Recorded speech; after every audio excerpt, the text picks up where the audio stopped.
কি বন্ধুরা সবাই কেমন আছেন? মই একটু ভালো আছি, তাই আগের চেয়ে একটু বেশি হ্যাঁ করতেন। আগে মুরব্বীরা কইতে যে যদি কেউর কোনো কাম না থাকতে হাত দেওয়া ঝগড়া বাজানের একটা পায়তারা খোঁজ দে। তা মগো বাংলাদেশে এখন একটা শব্দ বাইরেছে গুপ্ত।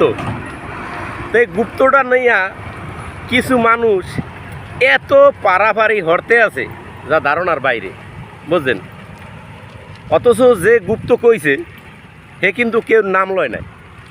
যেহেতু নাম লয় নাই তেন এখন তো মগো হাইট দেওয়া পায়ে পাড়া দিয়া ঝগড়া হওয়ার কোনো দরকারই নেই।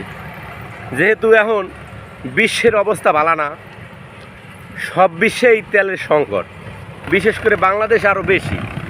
যেহেতু মগো বাংলাদেশ ছোটো একটা রাষ্ট্র, মোরা মিল্লামিশা না চললিয়া মোরা একজনের হোগায় আর একজনে আঙ্গুল দিয়া কেমনে ঝগড়ার মু খালি এই পায়তারা খুঁজতে আছি। ভাই এগুলা না করিয়া দেশ কিভাবে সুন্দর মতো চলবে সবাই এই চিন্তা করেন। কে গুপ্ত কইল, কে রাজাকার কইল, কে চোর কইল, হেইয়ের দিকে না তাকাইয়া দেশটা কিভাবে শান্তিতে চলবে এই চিন্তা করেন। ক্ষমতার লোভ কেউ করেন না, ক্ষমতা আল্লাহ যারে যে সময় দেবে আপনারা ক্ষমতা ঠিকই পাইবেন। যদি বিশ্বাস নয় একটু ধৈর্য ধরেন, যেমন ধৈর্য ধরছে বেগম জিয়া, তারেক রহমান, আজকে বাংলাদেশের প্রধানমন্ত্রী, ধৈর্যের ফল পাইছে না?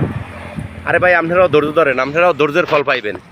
বিশ্বাস রাখেন আল্লাহর উপর, দেখবেন আল্লাহ সব কিছুর মালিক।